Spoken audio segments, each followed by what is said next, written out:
Depuis 35 ans, Frédéric Girard est derrière le comptoir le 25 décembre. D'habitude, il y a déjà foule. L'année dernière, 50 personnes s'étaient rendues à la boutique, où des centaines de modèles sont prêts à offrir leur énergie. C'est essentiellement rendre service, remettre les piles dans le bon sens, retirer la languette, parce que souvent c'est la précipitation.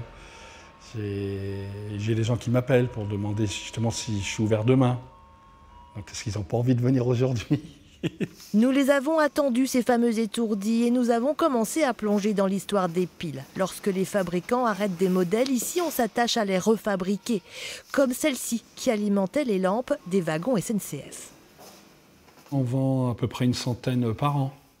Pour nous, c'est l'idéal, savoir répondre à des petites demandes et remettre au goût du jour nos anciennes lampes de nos grands-parents.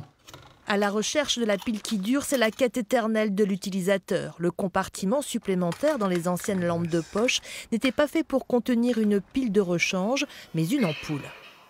Pendant la guerre, lorsque la pile était usée, ils changeaient l'ampoule, ils mettaient une ampoule avec une tension plus basse pour pouvoir utiliser la pile jusqu'au bout. Donc déjà, à cette époque, on savait économiser l'énergie.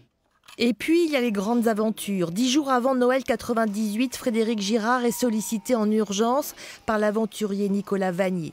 Il faut trouver la pile qui résiste à moins 60 degrés. L'expédition Trans-Canada en dépend.